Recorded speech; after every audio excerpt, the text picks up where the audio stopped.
It's time for all your binge-worthy pop culture news. Welcome to Up and Adam. Hey guys, welcome back and happy Friday. All right guys, so I've been teasing you all week saying that I have treats for you every single day, from the Tamra Judge interview to Mary Cosby's parents, and now another interview. Let's call it an interview or a collaboration that I've been waiting for a couple of weeks. These two ladies are extremely busy, so the fact that they're giving us their time is absolutely amazing. If you're not following them on Instagram at the Bravo Docket, which I will be bringing up their page to ask them a few questions about some recent posts, then you definitely should. This is a subscribers only live chat, so if you're not subscribed, get subscribed. Don't forget to smash that like button, and let's welcome the two ladies behind the Bravo Docket. Hi, ladies. Hello, hello. Thank How you for are having you? us.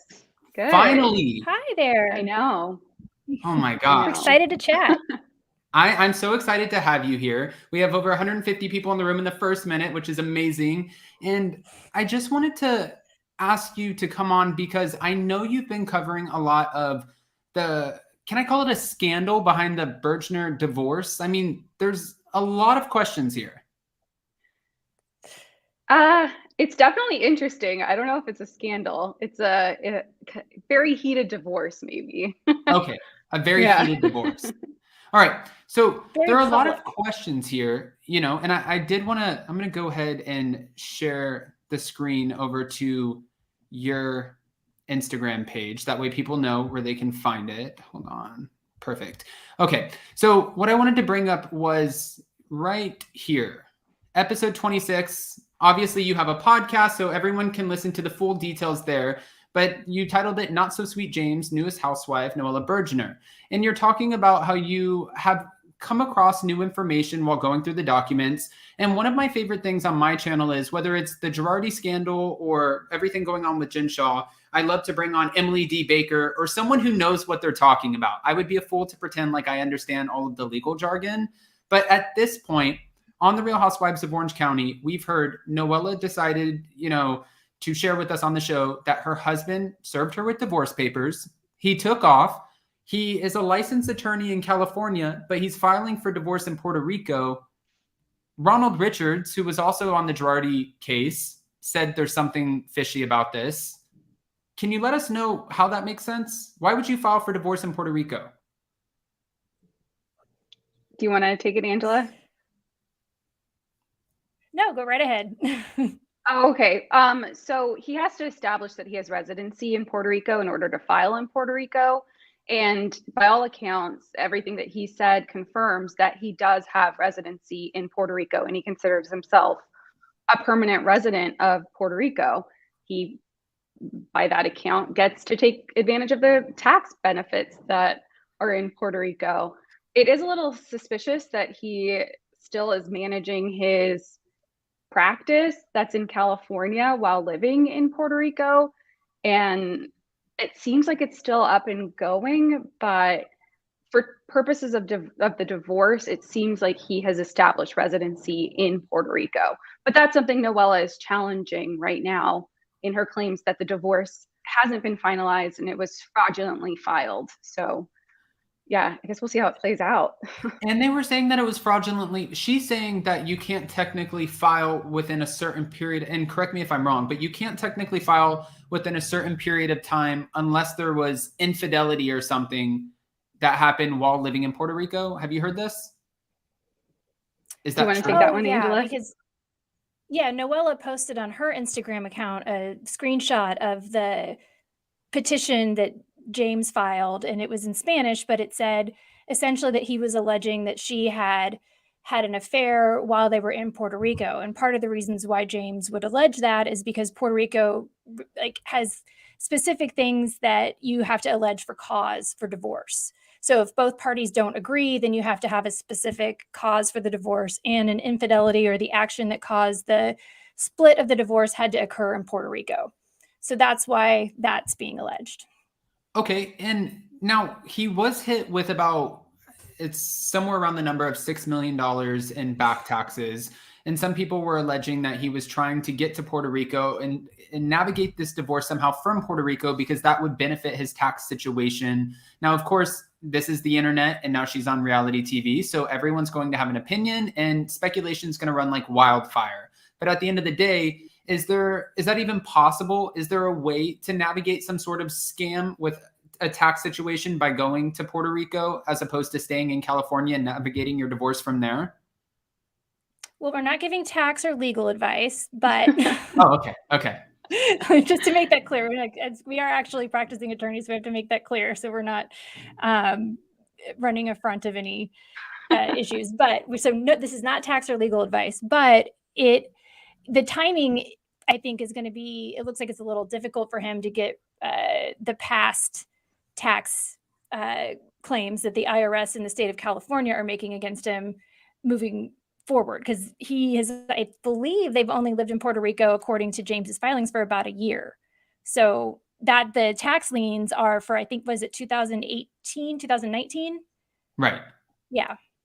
Okay. And in your podcast, obviously, again, you cover all of this more in depth, but has there been anything that's come up? I don't want to say suspicious or use like any scandalous words here, but has there been anything while reading the filings that have popped up that just make you raise your eyebrow a little bit throughout this divorce? I think not throughout this divorce, but we covered it in our first episode that you shared the post for, about his prior lawsuit between James and his former business partner. He used to be in a partnership for his law firm, and the former partner alleges that James kind of changed his behavior in his personal life and his professional life, and that's why that was concurred around the time when he got together with Noella. And it seems like he kind of changed his lifestyle a bit, abandoned the law firm, went on to travel the world and party with her, and left him in the dust. And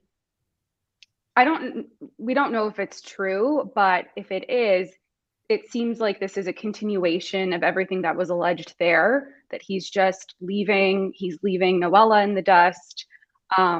He's living his own life, perhaps starting another family. I know that's a rumor that's online. We don't have anything to substantiate that, but I think everything that was alleged in that other lawsuit that we go into detail in our first episode on is really shocking. There's nothing as shocking. Yeah, there's nothing as shocking in the divorce, but with things Noella's been saying on the show, it kind of seems to support what was alleged in the other lawsuit. So this isn't his first divorce. This would be his third or fourth, correct? Well, it would be, he was married to his first wife for 18 years. Okay. The timeline looks to be that when he started a relationship with Noella, or shortly thereafter, is when his first wife realized, I believe it was like 2017, January of 2017, that he no longer wanted to be married to her. Okay. It's also interesting, and no one, we haven't really posted about this except with our Patreons, but he had a mistress for 10 years also, who filed a Marvin action, which is an action in California that you can file if you are in like a long-term relationship with someone and they have supported you and they've promised to continue supporting you. So James didn't just divorce his, according to legal pleadings, James didn't just leave his first wife. He also left his mistress of 10 years, which is at least what she alleges in the pleadings. And then had the faux wedding to Noella in December 2017. Why is it a faux wedding? Well, they had because he was still legally married to his first wife. The divorce wasn't finished. So they had the very public faux wedding that was presided. It was like a radio personality that actually did it. And that's part of what was alleged in the business divorce. But so like, as far as there's been a Marvin action and a first wife, we are not currently aware of either another Marvin action and technically, because polygamy is not legal, he couldn't have been actually married to somebody else during the 18 years he was married to his first wife. Wow. Okay. Yeah. And, as we're figuring this out, obviously Noella, she's shared or insinuated that she might be dating the executive producer for Orange County at this point. Who knows? It could be a tease. It could be to get under someone's skin. That's her own thing. But my question is here, she did share, or he shared, and I can't remember which one, a settlement that they originally decided on. And I think it gave Noella about $2 million. I think that was something she shared, that they had a mediation outside of the court and settled on that he would pay $2 million. But that's not where we're at now. I think it depends on whose side you believe. So according to James, the divorce is finalized in Puerto Rico. It's done. It's over. They're divorced. According to Noella, his filing of that divorce was fraudulent. He shouldn't have filed there. He doesn't have residency. She wasn't actually having an affair like he claimed in his filings. So that was a fraudulent filing in Puerto Rico, and she's trying to appeal that decision. And according to Noella, hers is the only one that's legitimate that's going on in California. And that's the one under which they had a mediation and came to the agreement of $2 million. So there's two competing stories going on. And if you go through their social media posts, the many videos and Instagram posts and long captions, that's the narrative that they're putting forward. But there's two divorce proceedings going on. One is done, the other one is not. And we'll see what ends up happening. So in your experience, I mean, we've seen housewives get divorced in a matter of a couple months, and we've seen someone like Bethany Frankel where it is a 9-year divorce that is long drawn out. I mean, obviously there were a lot of moving parts to that divorce, but with this, is there some sort of, is it even reasonable to guesstimate? Is there could we be in this for another year? Could it be 3 years? Does it just depend? I mean, if the jurisdiction is determined to have been in Puerto Rico, that'll shut down Noella's claims pretty quick. So I think a lot of it's going to depend on the jurisdiction decisions. It also sounds like they are both at least attempting to mediate the case and get it over and done with. So educated guess, I would say it's not going to take anywhere near as long as Bethany's, but I would think both parties would want to get this resolved as quickly as possible. Okay, perfect. And then I do have another question before I want to ask you about a couple other Bravo legal things if possible. But are we watching Orange County? I am. Yes. I'm really liking Emily Simpson this season. I was pleasantly surprised. Her and Gina are giving me bad weather vibes from Salt Lake City. Like, I feel like they're getting in there. They're stirring up the chaos. They're giving us the drama, and they're not letting down. I used to kind of sleep on Emily and Gina, thinking, I don't know if you're doing a great job on the show, which is not a bad thing because it's reality TV. But this season, I'm here for them. Yeah, and Emily's really sharp. She knows her stuff. And Noella, do you think that she's coming in a little bit strong, or are we liking her? I don't like it. I think it's a little too much too soon. I think she's stunning and gorgeous, and I want to get to know her better. But it's difficult to do that when there's this awful divorce that she's going through. And I feel uncomfortable with her plea on Instagram to have her followers go comment on James's Instagram and kind of fight her battle for her. Right. We're not there yet with her, so it seems kind of odd to do. She's a little too much for me right now. Yeah. Okay. Look at Angela. She's like, yeah, I think I can agree with that one. I concur with Justice Ceci on this one. Full concurrence. I like it. All right. So obviously I had an interview the other day with Tamra Judge on Wednesday, and I was kind of joking with her, asking her, what is the vetting process for these housewives? Because I feel like we got 3 newbies. Heather Dubrow doesn't count as a newbie. She's definitely like an OG in her own right, even though she wasn't on season 1. But we got 3 newbies this season. They all have legal drama going on around them. And then, of course, pan over to Beverly Hills. We have the Girardis. Go to Salt Lake. We have Jen Shaw. Like, it just seems like it's one after another. And it's all happening over the past year. Is there one case that strikes you as the most interesting out of all of them? For me, it's the Girardi one, just because there's so many pieces to it. And Tom Girardi was an attorney just like we are. And kind of failed to uphold his duty as an attorney. So that one to me is super interesting. There's so many pieces to it. It's going to go on for a while. But for me, that's the most interesting one. And Angela? I mean, Jen Shah's criminal trial is just going to be completely fascinating to me, for everything from the jury selection to how she's going to put on a defense in a conspiracy case when her alleged main conspirator has, likely made a deal and flipped against her. So watching her put on a defense and seeing like the legal system in action with that is going to be really interesting, because we don't get federal criminal trials very often. Most people plea out. So if that goes to trial, absolutely fascinated.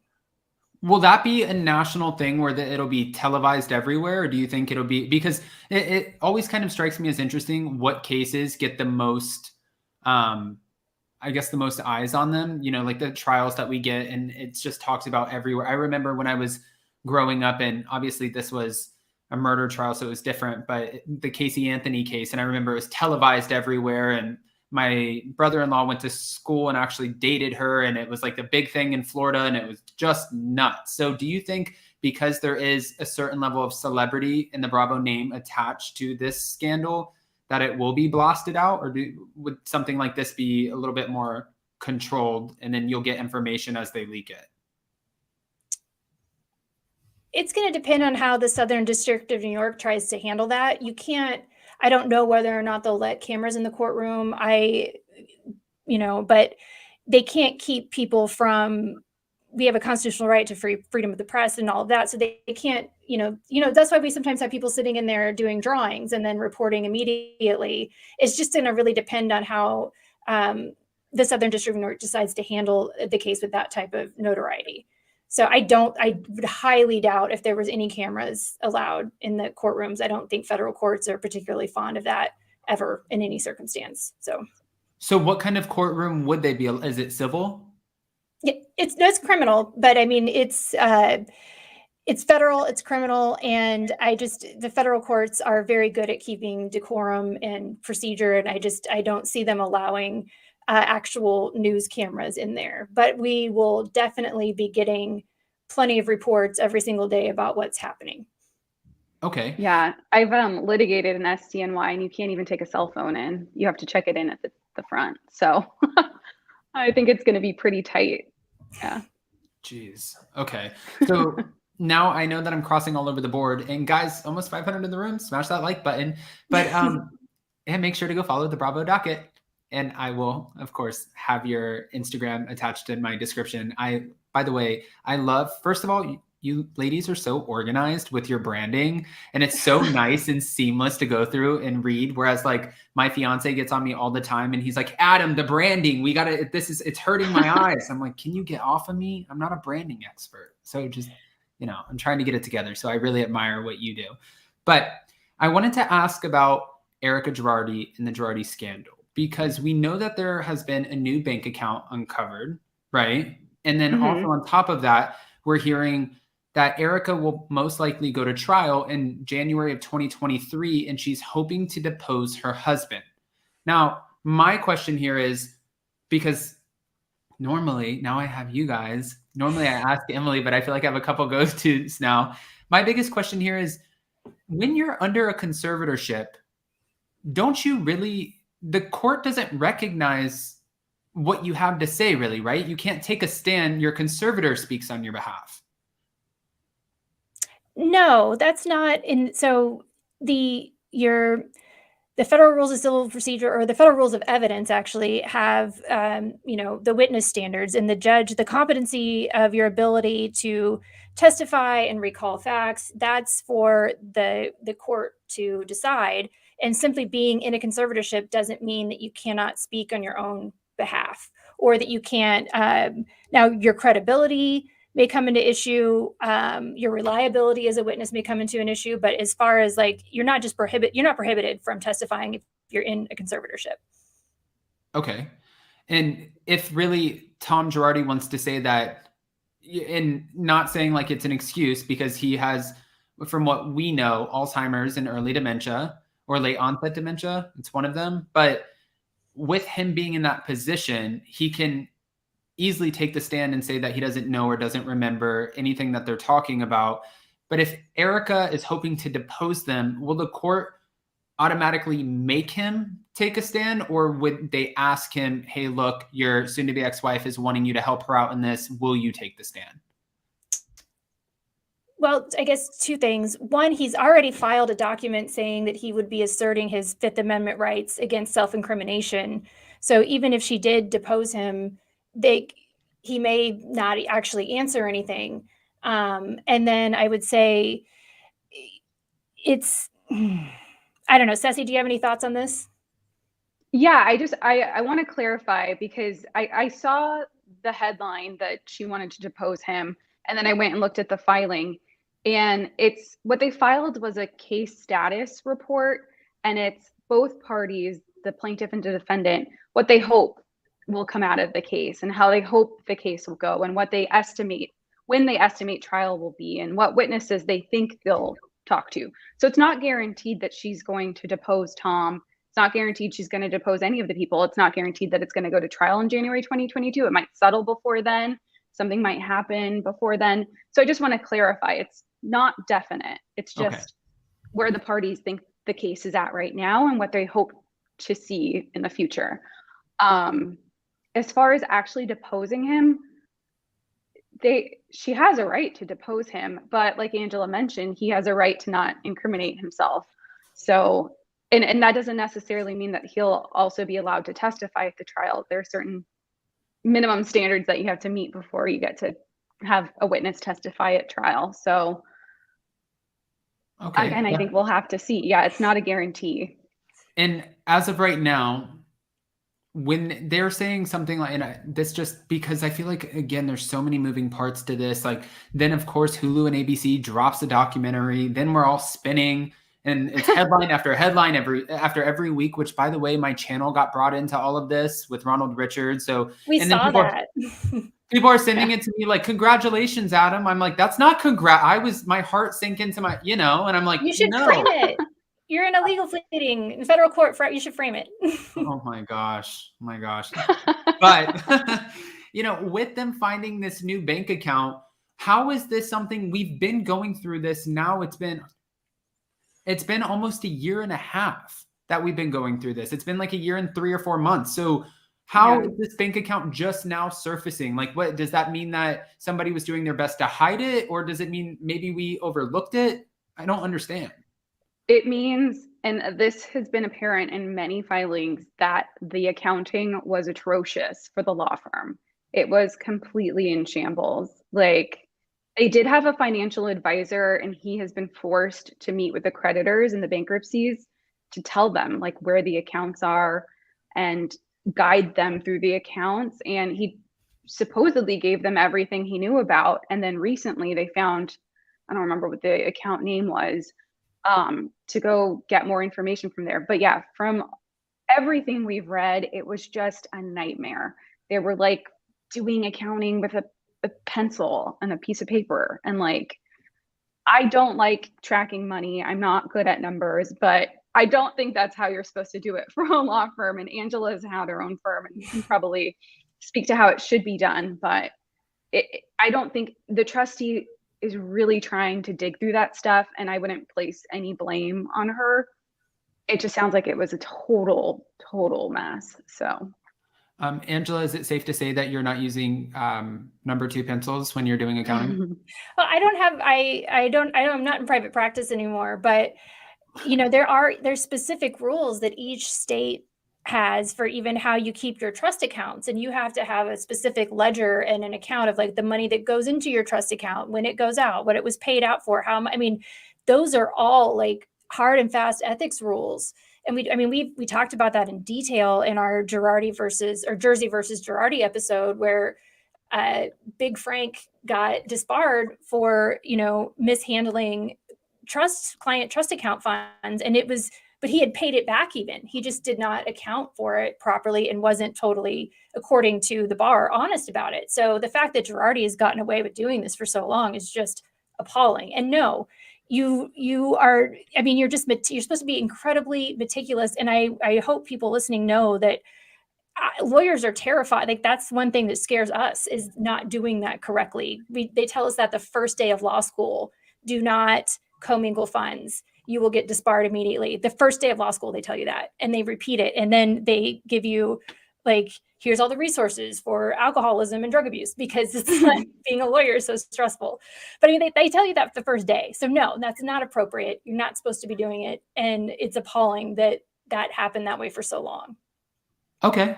All right. No, that makes sense. And, another question I have about the Girardi stuff is, right now, and I used to have Ronald Richards on with me a lot, especially when he was a part of the case. And when he would come on and say, Erika will end up paying back the money, and hoping that she would. And I don't really know where that stands today, but I'm always thankful for his time and anyone who comes on here.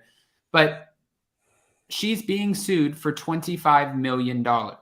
Now, when I was asking Ronald, he's like, do I think she's going to have to pay back $25 million? No. How is she going to come up with that? But do I think that she will have to pay something back? Yes, absolutely. Now, from you two ladies, like, I do want to ask the same question. Do you think with Erika, as this goes on, that she could eventually get away with not having to spend a dime, or is that really not likely? I'm letting you take this one. I think these issues are obviously very complicated.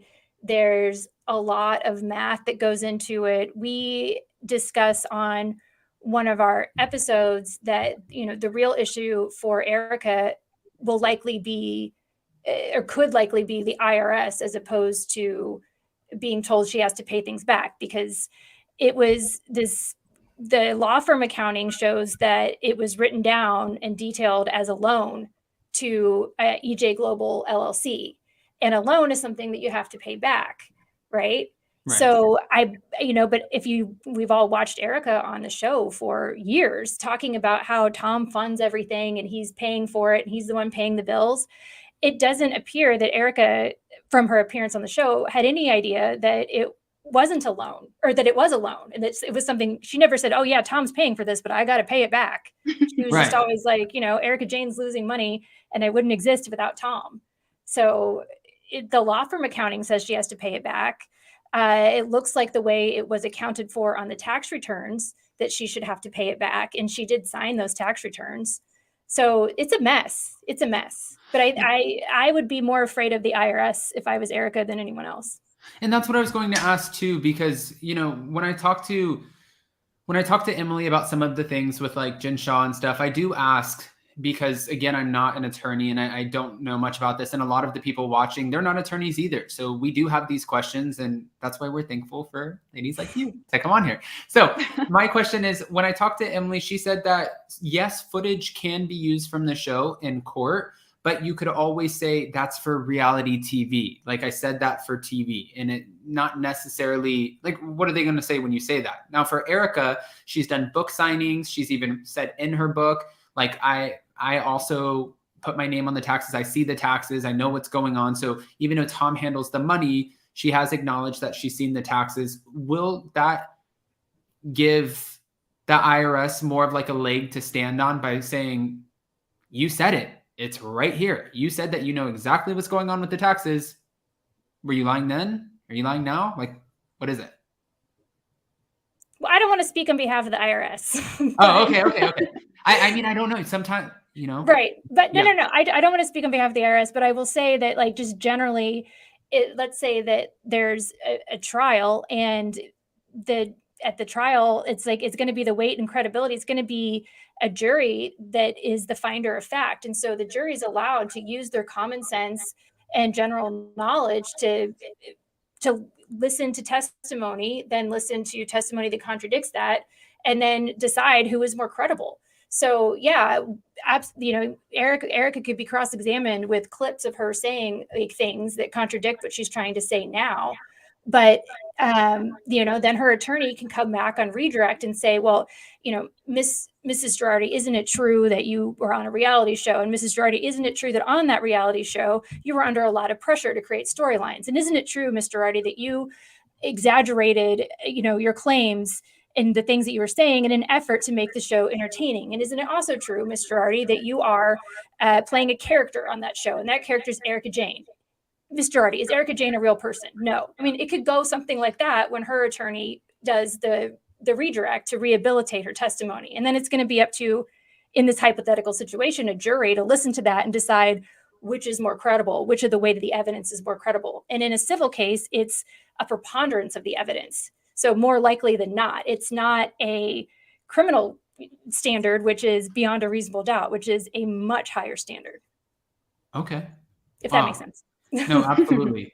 There's a lot of, again, I've used this saying a couple times, but there really are a lot of moving parts. I feel like we're peeling a rose and taking the petals off right now. And it's just so much continues to come out at first with the legal scandals, like the situations, the drama going on in all of the different individual franchises.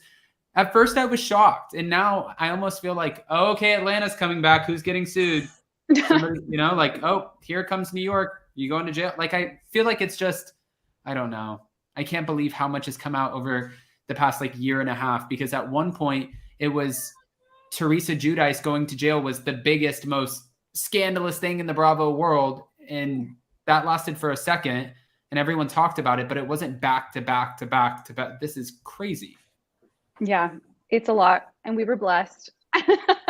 We were blessed with it. And we're so happy to explain it all. But when we started the podcast, we wanted to go backwards and discuss all the lawsuits from the past. We could not have anticipated everything that was coming out now. So, I mean, and we're happy to explain it to people. So, yeah. Absolutely. It's so exciting, honestly, that people, because we really want to increase legal literacy. The law should be accessible to everyone. People should, it's upsetting that in high school, people aren't taught basic constitutional law, just as a standard practice. It's why it's, I want to know my rights when the police pull me over. I want to know what's an unreasonable search and seizure. And it's the fact that people are getting interested in this, and then we have the opportunity to share our knowledge of the law in a way that's entertaining, is just really such a privilege for both of us. We just enjoy it so much. I mean, it obviously shows you have an amazing following right there on Instagram, and I'm sure you do on your podcast and Patreon. Do you have, I saw someone say that they're looking forward to your future episode about Tasha K. I don't think I know who Tasha K is. I don't know what maybe they're just making, Tasha K was in a lawsuit with Cardi B. Maybe that's what they're talking about. Oh, that one. Yeah, I know about that. We'd love to expand, but the Real Housewives won't stop committing crimes or getting arrested or. Yeah. Okay, so what do we have to look forward to? First of all, on your podcast, how many times a week do you have a new episode? We do it every other week, just because we do. It takes a long time to research the episodes. We try and scour the web and legal pleadings and everything to find all the possible information before recording an episode. So it's every other week on Mondays. Everywhere podcasts are streaming. Our upcoming episode is the second half of our Noella deep dive, where we get into the divorce. So this was a preview of what we discussed in there. And then our episode after that is on Jen Armstrong's lawsuit that she briefly discussed in last week's episode. So that is what you have to look forward to in terms of what's on the docket for the docket. So hey, I like that. Love her. It is funny because, like Angela said, if these women, you don't have, you can't catch a break. Even over here, I'm not covering legal stuff, but every morning I wake up and I have my 4 shots of espresso and I just hit the headlines. And when I see, I'm like, wait, this person's going to jail. This person's husband just cheated on them. This one has a fraud business. What the is happening? I know. So I can't keep up either. I completely get it. Let me see. Joe Mendoza said, question, does the Bravo docket cover the Cazares versus Cosby estate legal stuff? Yes, that was one of our favorite episodes to record. Mm-hmm. Angela did a huge deep dive on everything they've been involved in. There's so many lawsuits. Do you want to talk about that one? Yeah, and actually, Adam, you did such a great job interviewing Mary's parents. That was such a good interview. I thought you were so empathetic with them and you really let them tell their story. And it was really fascinating for me to watch and for Ceci to see after having done so much research on all of the intricacies of that case. So that the title of that episode is So I Married My Grandpa, Death and Taxes in Utah. And it's one of our earlier ones. Clever. And actually, it was really fascinating for me to see Rosalind because I had felt so heartbroken for her, like on a personal level, reading the like details of it, like just like even the timeline, and like she talked about on your episode, like it. But yeah, so we go into detail that case. Like it went all the way up to the Utah Supreme Court. It came back down. There was Rosalind got a judgment against Robert Cosby and Lois Johnson, who was the church's financial person, for like over $1 million for fraudulently, like for, doing signatures. And it's so interesting. So yes, you will love that episode if you're interested in the details of that. And we really go into it. Awesome. I mean, honestly, when I did that interview, and I know that people in here, guys, 600 in the room, don't forget to smash that like button. But when I met Mary's mom, I was in the house for like 2 hours getting prepped before, and she was getting ready. And everyone, of course, like when you put anything out, everybody's a critic. That's how it works. And everyone wanted to know, why is she wearing sunglasses? Why is Mark talking for her? Why are you in the house? And I had to explain, Mary's mom is 73. And she, just like a lot of people, is very much so afraid and aware that we're still in a pandemic. She wasn't comfortable leaving her house. And the whole morning she was visibly upset, emotional. She was crying. I felt so bad for her. Aww. She asked me, she's like, do I have to take my sunglasses off? I said, are you comfortable? She said, I'm not. And I was like, then no, you don't have to take your sunglasses off. And she just like, she kept asking Mark, and we cut out some of it, but she kept asking Mark, she's like, honey, like, will you help me? She's like, I can't, and she had to take a moment. So we had to cut for like 30 minutes to give her a break, because it really was so emotional. And my heart broke for her. And then at the end of it yesterday, I called her to check in on her after it. And she asked me, she's like, Adam, I love my Mary. Do you think she's going to call me? And I was like, oh, that's hot. gosh. You're gonna make me cry. She broke my heart. And I'm a Cancer. I'm like an empath. Yeah. Yeah. You did a great job with that interview. And that's what a good interviewer does, is make the person feel comfortable. And so you did a great job with that. And it really, just her mom, Rosalind's mom, when all this happened, her mom had just died. And then her daughter is, clearly is, in Rosalind's view, is being preyed upon by Robert Cosby. And she fought this legal battle tooth and nail, and even won like a big portion of it. And then she's still, it's like she's still estranged from the family. It's just really sad. Yeah, it's terrible. Money's one of the biggest things that tears families apart. But, people in the live chat are like, okay, I'm going to cry now. No, that's not what we're looking for. But I did want to say we're at 40 minutes, and I know that your time is precious. So thank you so much for joining us. We appreciate you. Guys, for anyone who wants to go follow the Bravo Docket, we will have everything attached in the description of this video. And in the meantime, let me reshare this really quick. Hold on. This is where you have to go on Instagram. We all have Instagram. I'm the worst millennial ever, and I can work in Instagram. So guys, it's at the Bravo Docket. Look at this branding. See what I'm talking about. So it's so much work. It's so hard. Like it is. But listen, it pays off. I mean, it looks amazing, and it's nice to look at, where sometimes you go on people's, probably me, I'm probably talking about myself. Actually, I am, where it's very unorganized and it's just chaotic. And I'm like, this is me. Like, I feel like I wake up in the morning and I start off very unorganized and I end off unorganized. And thank God I have my fiance who's like nuts. Very specific. So it's great. If I ever lose him, I don't know what I'm going to do, but right now I'm good. So, but no, at the end of the day, I know it's Friday, so I hope you ladies have a beautiful weekend. You get to take some time off and, I don't know, have a drink or something, but thank you. Thank you for your time. Of course. Thank you so much for having us on. This was You can have us back anytime. Yeah. Definitely. And next time, I promise I won't be hitting you with different times. I'll be straight to the point. Oh, we like that. Yeah. Keep us on our toes.